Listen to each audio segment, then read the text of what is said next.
I don't agree with that at all, because in Jamii Bora we know that you can reach the very poor. And not just reach them and feel sorry for them and pat them on the head and say, you know, we are going to help you to come above the poverty line. If you think this is the poverty line now, you want to lift them just above the poverty line. Our experience is, first of all, that the most desperate are the ones who need microfinance the most. And they can handle it. And we have proven that. It's not something that is a theory. It is a proven fact. And that they are not climbing only just above the $1 a day. They shoot up very high. They become, some of them, extremely successful business people.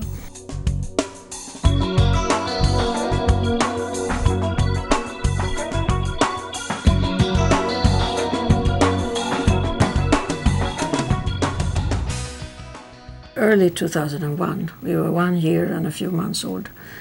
We now realized we had some people who were not paying. They were falling behind in their payments. So we decided to make 100% research. We would visit every single one of them with our staff and try to note down what are your problems, why can you not pay. And we found that it was such a shocking result, 93% had the same problem. They had a patient in hospital. That's a very Kenyan expression, I have a patient in hospital. It means my son, my daughter, my baby, my grandchild, or my spouse, or my sister, somebody very close to me had to be admitted in hospital, otherwise they would die. Now, of course, you can't expect that anyone will let their child die because they have to pay their loan to Jamii Bora. So it was clear to us this was something we could not compete with. This was something we had to solve. And so we went to all insurance companies and asked, could you develop an insurance product for us? They said, oh, yes. We had 6,000 members in those days, and they thought that was a lot. But you know, the cheapest of the cheap that they could come up with was way, way above what our members could even dream of affording. Their price was 6,000 shillings per person. And 6,000 shillings is about $80 per year. And $80 per year, if you are a single mother with 5 children, you see, you have to take times 6. That is a lot of money. That was way above what anyone could even dream of.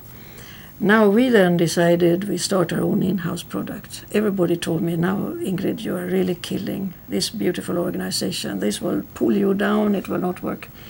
But we never did any research. We sat in a group of staff with a lot of knowledge about our members, and we decided that we could charge 1,000 shillings per year, which was $12 at the time. And on condition that the members could pay every week a small amount, and they didn't have to pay everything up front. And we decided that it would cover an adult member and a maximum of 4 dependent kids. If they had more than 4 kids, they would add an extra $2 per child per year. And we would cover inpatient, that is treatment in hospital. But if they came into hospital, we'd cover everything. And we started by linking up with one of the big mission hospitals in Nairobi. And we say we give you a deposit, what we think it could cost per month. So, because mission hospitals cannot afford to give you services on credit. So we paid them up front. And then our patients would come with a letter from us saying this patient has a health insurance from us and please treat her. If she has to be admitted, we will pay everything. And there was not more research than that. The background was this is what our members can afford to pay and we have to get it to work. And over time, this has now become the most incredible part of our organization. We also decided we wasn't going to ask for any donor funding, because then they would send a lot of consultants and tell us it was not possible to do what we had decided to do. And they would also say that so-and-so should qualify, those ones could not qualify, and we wanted it to be for everybody. So we decided it would cover maternity, it would cover any kind of operations, it would cover any kind of inpatient treatment, and we would not exclude people with HIV and AIDS, because then it was a useless insurance for us. And today it is soon going to be 7 years that we have run this. We have always covered all our costs. We have never had any donor subsidy, not even $1, and we have never asked for it either, because I'm sure we would have got it if we had asked. And it has saved so many lives. We have grown to be the largest microfinance organization in Kenya, and yet we are supporting the poorest of the poor, and they are very many. Now we think we're ready to grow. We have held back on growth a bit because we needed a new MIS system in place. We needed a technology to be networked with the whole country, which we are today.